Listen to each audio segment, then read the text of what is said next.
नमस्कार आप सभी को। आज हमारी तीसरी क्लास है इंडियन हिस्ट्री की। 2 कक्षाओं में भारतीय इतिहास का सामान्य परिचय पढ़ा हमने और इतिहास को जानने के जो स्रोत हम पढ़ रहे थे और इतिहास को जानने के स्रोतों में सबसे पहले हमने बात करी पुरातात्विक स्रोत। और पुरातात्विक स्रोतों में प्यारे विद्यार्थियों हम अभिलेख पढ़ चुके हैं।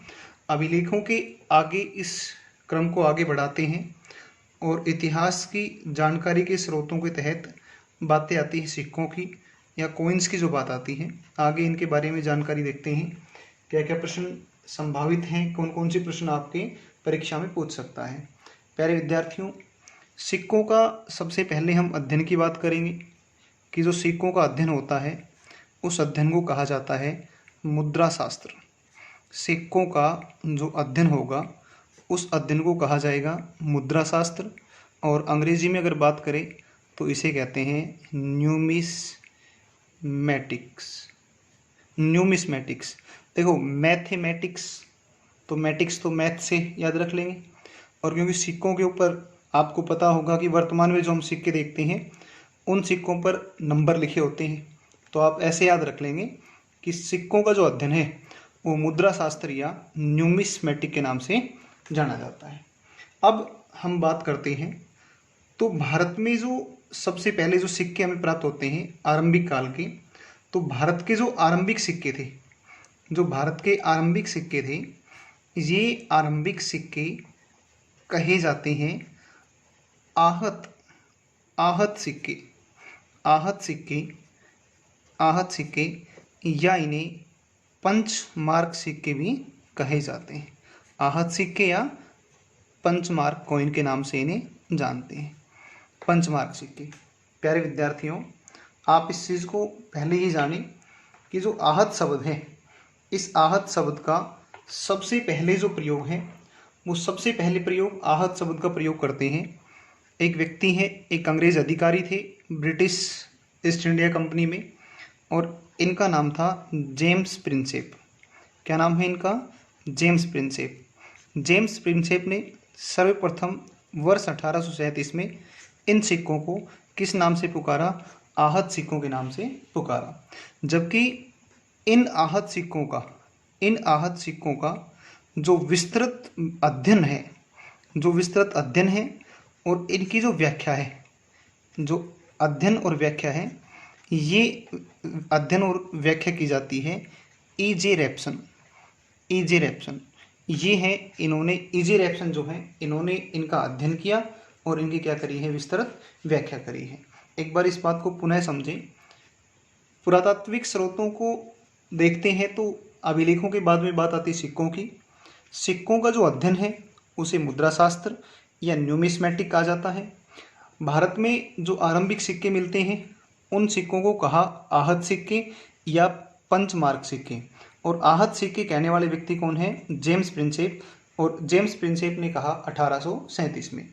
देखो, इन आहत सिक्कों का सर्वप्रथम जो विस्तृत अध्ययन और विस्तृत व्याख्या है वो किनके द्वारा की जाती है? E.J. रेप्सन के द्वारा। देखो, ये जो आहत सिक्के हैं, ये आहत सिक्के हमें प्राप्त होते हैं 500 BC से। आहत सिक्के हमें मिलते हैं 500 BC से लेकर के और 200 AD तक के मिलते हैं। 500 BC से 200 AD तक के मिलते हैं। प्यारे विद्यार्थियों, आहत जो सिक्के थे, ये आहत सिक्के कैसे बनाते थे? तो धातु पर ठप्पा लगाकर या इसे हम कह सकते हैं धातु पर ठप्पा लगाकर या धातु को पीट करके और आहत सिक्कों का निर्माण किया जाता था, जो अधिकांशतः चांदी द्वारा निर्मित होते हैं। चांदी द्वारा निर्मित थे ये। सर्वाधिक जो मिलते हैं आहत सिक्के वो चांदी के मिलते हैं। प्यारे विद्यार्थियों, हमें जो ये आहत सिक्के हैं, ये आहत सिक्के प्राप्त होते हैं अपना जो एक तो यूपी है, यूपी में इलाहाबाद शाहपुरा के जो क्षेत्र हैं उनमें मिलते हैं, और एक मगध क्षेत्र है जो कहाँ पर है? बिहार। तो यूपी और बिहार, यहाँ से भारत में सर्वाधिक आहत सिक्के हमें प्राप्त होते हैं। इसके अलावा और अगर बात करते हैं तो आप ध्यान रखें कि इन आहत सिक्कों पर हमें किसी भी प्रकार का कोई लेख प्राप्त नहीं होता है। मतलब ये है कि किसी राजा का भी नाम नहीं मिलता है, किसी शासक का नाम नहीं मिलता है, और ना ही कोई लेख इनके ऊपर प्राप्त होता है। तो क्या मिलता है, यदि आहत सिक्कों पर लेख नहीं मिला तो भाई इनके ऊपर चिन्ह मिलते हैं, चिन्ह मिलते हैं। चिन्ह कहें तो चिन्ह कैसे मिलते हैं, तो चिन्हों में जैसे एक चिन्ह मिलता है, मछली का चिन्ह मिलता है, जैसे किसी सिक्के पर पेड़ का चिन्ह मिलता है, कहीं पर मोर का चिन्ह मिलता है, कहीं खरगोश का चिन्ह मिलता है इन सिक्कों पर। और अगर बात करें तो इन सिक्कों के ऊपर इनके अलावा हाथी के भी चिन्ह मिलते हैं। अग्नि यज्ञवेदी जो हवन कुंड होता है, यज्ञवेदी का भी चिन्ह मिलता है। इनके ऊपर जो है शंख, आपने देखा होगा शंख के भी अवशेष मिलते हैं, शंख के चिन्ह मिलते हैं। इनके ऊपर बैल की आकृति भी मिलती है। और ध्यान रखेंगे कि इनके ऊपर चिन्हों में ज्यामितीय आकृतियां भी पाई जाती हैं, ज्यामितीय आकृतियां। और ज्यामितीय आकृतियों की बात करते हैं तो ज्यामितीय आकृतियों में आप देखते हैं तो त्रिभुज है, वृत्त है और वर्ग है, ऐसी आकृतियां भी कुछ सिक्कों से हमें प्राप्त होती हैं। तो ये बात यहाँ तक हुई। आगे बात करते हैं, उससे पहले एक बार पुनः इनको समझें। सिक्के पुरातात्विक स्रोतों के अंतर्गत शामिल करे जाते हैं। इनका अध्ययन मुद्रा शास्त्र या न्यूमिस्मेटिक कहलाता है। आरंभिक जो सिक्के मिले हैं वो आरंभिक सिक्के, भारत के जो आरंभिक सिक्के हैं उन्हें आहत सिक्के कहा गया या पंचमार्क सिक्के कहा गया। आहत सिक्के जो है ये नाम दिया है सबसे पहले जेम्स प्रिंसेप ने 1837, जबकि इन आहत सिक्कों का जो विस्तृत अध्ययन और व्याख्या है, ये विस्तृत अध्ययन और व्याख्या करने वाले व्यक्ति कौन है, ई.जे. रेप्सन है। ये जो सिक्के थे ये 500 BC से और 200 AD तक के प्राप्त होते हैं। इन सिक्कों पर ये जो सिक्के थे ये धातु पर ठप्पा लगाकर या धातु को पीट करके बनाए जाते थे, जो अधिकांशतः या सर्वाधिक कौन सी धातु के बने होते थे, चांदी के। जो आहत मुद्राएं हैं, ये आहत मुद्राएं हमें यूपी का इलाहाबाद क्षेत्र और बिहार का जो मगध क्षेत्र है यहाँ से प्राप्त होते हैं। इनके ऊपर किसी प्रकार का कोई लेख नहीं मिलता है, जबकि इन प्रारंभिक जो सिक्के थे इन सिक्कों पर विभिन्न चिन्हों के अवशेष मिलते हैं। मछली का चिन्ह मिलता है, पेड़ मिलता है, मोर मिलता है, खरगोश मिलता है, हाथी के चिन्ह मिलते हैं, यज्ञवेदी मिलती है, शंख मिलता है, बैल का चिन्ह मिलता है और कुछ ज्यामितीय आकृतियां भी इनके ऊपर पाई जाती हैं। तो ये तो सबसे पहले बात हुई आहत सिक्कों के बारे में। प्यारे विद्यार्थियों, अब ये आहत सिक्के जो थे, इन आहत सिक्कों की मौर्य काल में क्या स्थिति थी, मौर्य काल के संदर्भ में एक बार इन सिक्कों को देखते हैं। तो आगे ध्यान देंगे। मौर्य काल में स्थिति,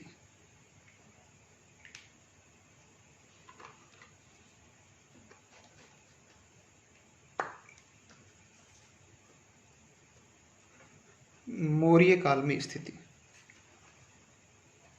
मौर्य काल में स्थिति देखो, इसको देखो भाई, ये ध्यान से समझने की बात है। यहाँ पर प्रारंभ में ये जो सिक्के थे, प्रारंभ में इन सिक्कों के बनाने का जो कार्य था या इनके ऊपर जो नियंत्रण का कार्य था, वो पूर्ण रूप से, ये नियंत्रण का जो कार्य था इन आहत सिक्कों पर, वो मौर्य काल से पूर्व में व्यापारिक वर्ग द्वारा किया जाता था। व्यापारिक जो वर्ग था इन पर नियंत्रण होता था, व्यापारिक वर्ग का। तो व्यापारिक वर्ग पहले क्या करते थे, इनका प्रयोग करते थे और यही इन पर नियंत्रण रखते थे। परंतु मौर्य शासक चंद्रगुप्त मौर्य, तो जो चंद्रगुप्त मौर्य हैं, इन चंद्रगुप्त मौर्य के समय में इन जो आहत के सिक्के थे या सिक्के के जो सिक्के थे, इन पर राजकीय नियंत्रण हो गया। राजकीय नियंत्रण यानी कि राज्य के नियंत्रण में आ जाते हैं ये अपने जो सिक्के थे सारे के सारे। मतलब अब सिक्कों के निर्माण का कार्य, इनके चलाने का कार्य, इनका जो भी काम था सिक्कों संबंधित, वो कौन करेगा, वो राजा के नियंत्रण में आ गया। या राज्य के नियंत्रण में आ गया। देखिए, एक बड़ा ही अच्छा प्रश्न मैं आपसे यहाँ चर्चा कर रहा हूँ। आप इस प्रश्न को बहुत अच्छे तरीके से पढ़ेंगे। प्यारे विद्यार्थियों, यहाँ पर एक शब्द आता है मौर्य काल में। देखो, विस्तृत व्याख्याएं मौर्य काल जब पढ़ेंगे उसमें कर लेंगे, परंतु इन दो शब्दों को आप ध्यान रखेंगे। एक है लक्षणाध्यक्ष, लक्षणाध्यक्ष ये एक पद है, और ये पद किसका है, कौन है यहाँ पर, कौन व्यक्ति है यहाँ, तो ये जो लक्षणाध्यक्ष था ये कौन होता था, ये होता था मुद्रा व टकसाल, टकसाल का अध्यक्ष। मुद्रा व टकसाल का जो अध्यक्ष था इसे ही कहा जाता था लक्षणाध्यक्ष। ये ध्यान रखेंगे आप। टकसाल, टकसाल ऐसी कार्यशाला होती है जिसके अंदर सिक्कों की छपाई का कार्य किया जाता है। ये सिक्के जहाँ पर बनाए जाते हैं। टकसाल शब्द का जो प्रयोग है ये मिलता है अर्थशास्त्र में, और अर्थशास्त्र आप जानते हैं किन के द्वारा लिखी गई, तो ये लिखी गई थी कौटिल्य के द्वारा, या जिन्हें हम चाणक्य कहते हैं। तो चाणक्य के द्वारा या कौटिल्य के द्वारा ग्रंथ लिखा गया जिसका नाम है अर्थशास्त्र। अर्थशास्त्र का संबंध इकोनॉमिक्स से नहीं है, अर्थशास्त्र का संबंध किससे है, राजनीति से संबंधित एक ग्रंथ है जो कौटिल्य या चाणक्य ने लिखा था, और इसी में हमें क्या मिलता है, टकसाल का उल्लेख भी मिलता है। ठीक इसी प्रकार से एक और शब्द यहाँ मौर्य काल में मिलता है, और ये था रूपदर्शक। रूपदर्शक, रूपदर्शक ये कौन है भाई, तो इस पर ध्यान देंगे आप। मुद्रा का परीक्षण करने वाला अधिकारी, जो मुद्रा यहाँ पर बनाई जा रही है, इस मुद्रा का जो परीक्षण करने वाला अधिकारी होगा, मुद्रा का परीक्षण करने वाला अधिकारी, ये जो अधिकारी था परीक्षण करने वाला, ये अधिकारी कहलाता था रूपदर्शक। देख लो, दर्शन कर रहा है, और किसके दर्शन कर रहा है, रूप के दर्शन। इसका मतलब ऐसा नहीं है कि खड़ा होकर के देखता था कि राजा की शादी करवानी है, और राजा की शादी करवानी तो सबसे सुंदर रूप किसका है, तो सुंदर सुंदर लड़कियों के दर्शन नहीं करता था। रूप दर्शन का मतलब मुद्रा का दर्शन करने वाला, मुद्रा को चेक करने वाला व्यक्ति, ठीक है ना। तो आज के जैसे जो मुद्रा जो रूप दर्शक होते हैं वो देखे होंगे आपने, कॉलेजों के बाहर काफ़ी सारे रूप दर्शक मिलते हैं, शरारत करते हुए, मोटरसाइकिल घुमाते हुए देखे होंगे। तो वो वाला रूप दर्शक नहीं है, ये मौर्य काल में वो रूप दर्शक है जो मुद्रा क्या करेगा, परीक्षण करेगा। तो ये कुछ बात हुई, आगे चर्चा करते हैं कंटिन्यू इसमें। सर्वप्रथम आगे देखते हैं, तो सर्वप्रथम जो विशुद्ध रूप से सोने के सिक्के हैं, विशुद्ध रूप से सोने के सिक्के, विशुद्ध रूप से सोने के सिक्के, ये सोने के सिक्के किन्होंने चलाए, तो एक कुषाण शासक हैं, और कुषाण शासक हैं, इनका नाम है, कुषाण शासक हैं, और इनका नाम है विमकड़फिसस, विमकड़फिसस। तो जो कुषाण शासक विमकड़फिसस हैं, इनके द्वारा सबसे पहले विशुद्ध रूप से कौन से सिक्के चलाए गए हैं, सोने के सिक्के चलाए गए हैं। क्लियर है बात। अब मैं सिक्कों के अंतर्गत आपको दो नोट लिखवाता हूँ यहाँ पर, उन नोट को आप नोट ही कर लें अच्छे तरीके से। शायद मुझे लगता है जहाँ तक कॉपी की बजाय इनको आप दिमाग में नोट कर लें इन चीज़ों को। पहला नोट है गुप्त काल में, गुप्त काल में, गुप्त काल में सोने के सिक्कों को, सोने के सिक्कों को दीनार, देखो ध्यान देना एक बार, सोने के सिक्कों को दीनार व चांदी के सिक्कों को, चांदी के सिक्कों को, चांदी के सिक्कों को रूपक कहा जाता था। क्या कहा जा रहा है यहाँ पर? रूपक। एक बार समझिए, दोबारा से एक बार वापस से देख लो इसको। गुप्त काल में सोने के सिक्के क्या कहला रहे हैं? दीनार। और चांदी के सिक्के क्या कहला रहे हैं? रूपक। तो गुप्त काल में सोने के सिक्के दीनार कहलाए, या दीनार कहते थे इन्हें, और चांदी के सिक्कों को कहा जाता था रूपक। इसके अलावा दूसरा जो नोट है अपना, वो दूसरा नोट ये है कि गुप्त काल में सामान्य लेन देन की जो मुद्रा थी, सामान्य लेन देन की जो मुद्रा थी, ये सामान्य लेन देन की मुद्रा थी यहाँ पर कौड़ी। देखो कई बार सुना होगा नाम 2 कौड़ी का आदमी, ठीक है ना।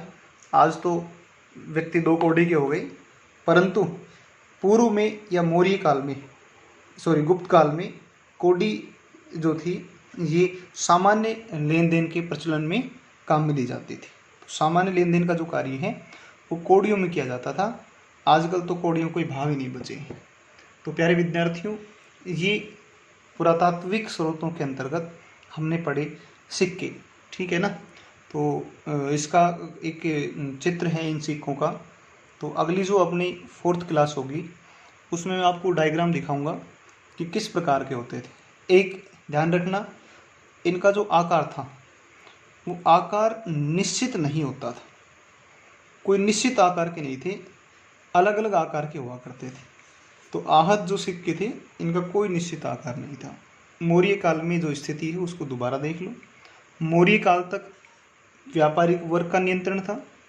मौर्य काल में चंद्रगुप्त मौर्य के समय आहत सिक्कों पर राजकीय नियंत्रण हो गया।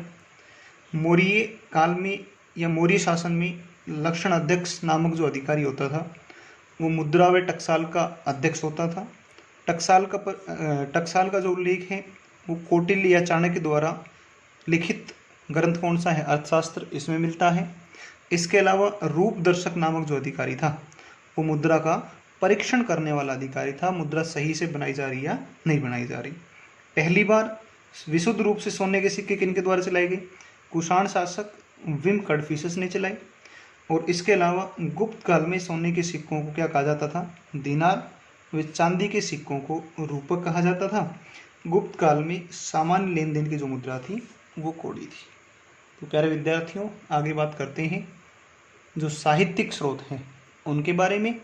आपसे अब मुलाकात होगी कल अगली क्लास में। Thank you.